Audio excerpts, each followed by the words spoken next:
Hey y'all, welcome back to Scobie Farms. Well, first off, I want to start the video with saying thank you guys for hitting 1,000 subscribers. That's something I never really thought I'd ever hit. I just enjoyed making videos, and here we are. We hit 1,000 subscribers. But I made a post a couple days ago that we were going to be trying to do a machine tour video because it seems like we just pull machines out of everywhere and we never really talk about them, or you guys never really know truly what we have here to work with. But to start, we're going to start my pole barn, and we're going to go ahead and go through all the machines that we have.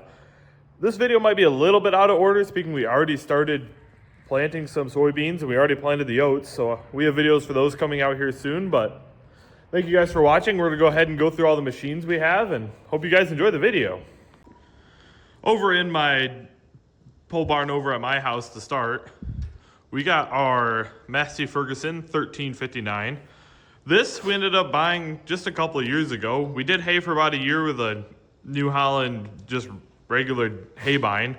And we kept fighting breakdowns and everything like that. And we had enough hay ground at the time that we really just hated having breakdowns and slowed us down. And especially trying to do hay in Michigan. I mean, you got to hit them fine windows of 4 or 5 days in a row, and you're lucky to get that. So we ended up go ahead and buying this from our local dealer. So this came to us brand new. They assembled it. But yeah, it's a pretty good unit. Works pretty good. We've never had any issues with it, and they've been pretty good with little warranty issues. Like that tarp came ripped, and they sent us a brand new tarp.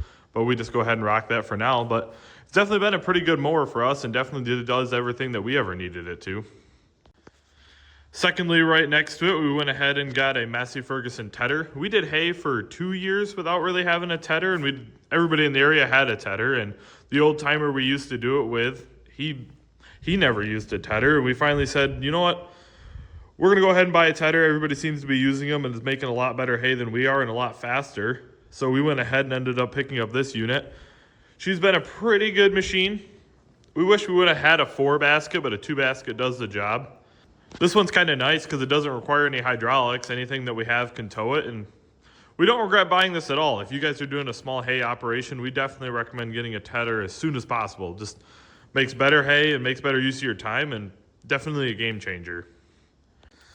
Next in the lineup over at my house, we got the old McCormick O.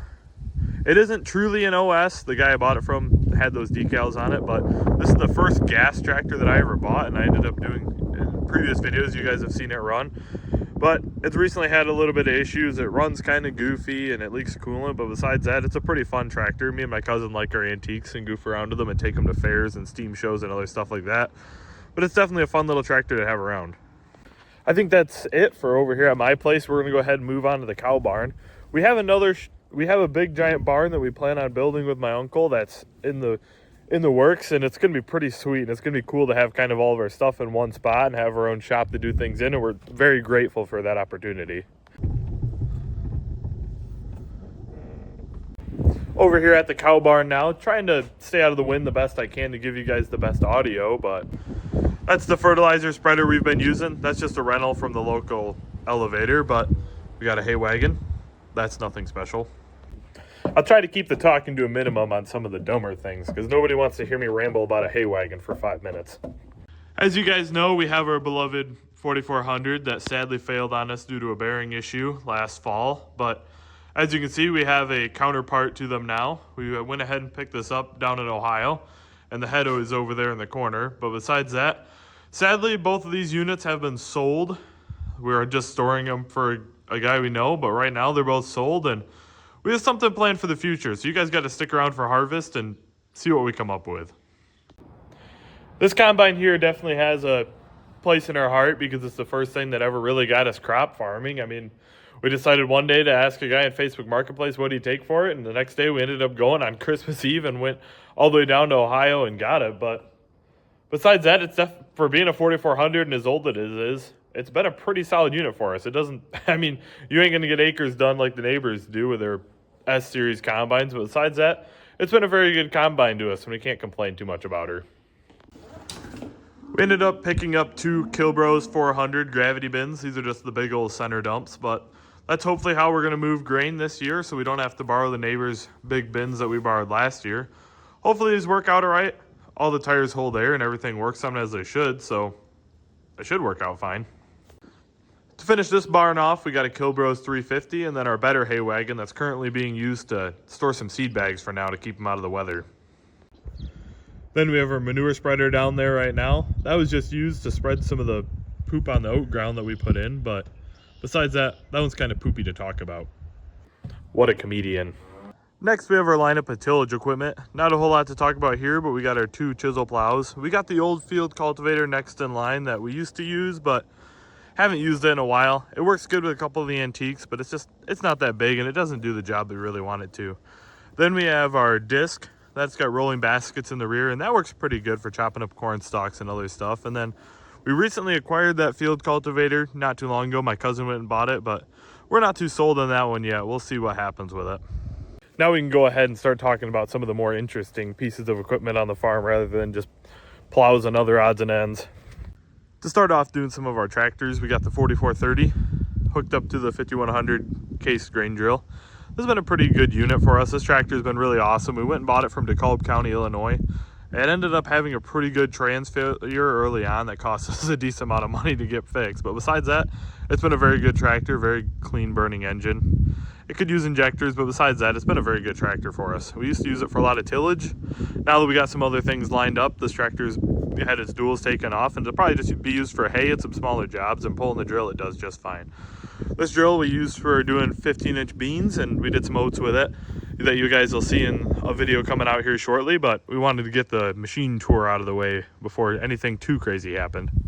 Next up, we got the John Deere 70. My cousin's got a couple different Model A's and stuff he likes to mess around with, but this thing's been overall our best workhorse for doing hay, and it used to do a lot of other stuff until we got some of the bigger tractors, but recently it had a head gasket issue that we're in the middle of tearing apart, and should be returned back to service for during hay season. Next up on the list, we got the John Deere 7000 6-row corn planter.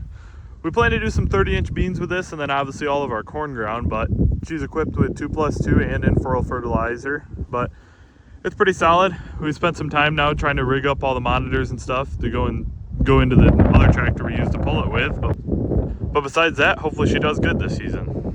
Next up, we got the Alice Chalmers 7040. This has been a very good tractor for us for what we've used it for so far. It's done some chisel plowing for us and some other odds and ends, but sadly, this tractor might get replaced here soon to get something a little bit bigger and more tillage geared, but besides that, she's been a very nice tractor, and it'll definitely be sad seeing her go. This is what we've been using to fit our fields recently. This is a buddy of ours was letting us borrow it and see how we like it, but it definitely fits ground pretty good, and the 5100 kind of has to have really good ground to be able to drill into. It's not a 750 John Deere, but besides that, this does a pretty good job at fitting ground, and hopefully we have something like this for next season. That's actually something we can call our own. Now to talk about the thing that me and my cousin have been more excited for, and he went out and purchased, but it's definitely pretty sweet. And obviously to pull something like that, we ended up needing a bigger tractor, but my cousin went ahead and bought this John Deere 4450. This thing's been pretty sweet for us, and we can't believe that we've win our ways without having front wheel assist for as long as we have, but this tractor is a very solid unit. We enjoy it a lot, and hopefully she keeps putting in some good hours for us. As of now, that's our 2026 lineup for the year, and it'll probably change throughout the year a little bit as we acquire other things and sell things, but besides that, we got a pretty good lineup for this year, and hope you guys enjoyed the video. And I'll be putting out some about planting oats and planting beans and some other planting season extravaganzas that we have. But thank you guys for watching. Please like and subscribe, and hope you guys enjoyed the video.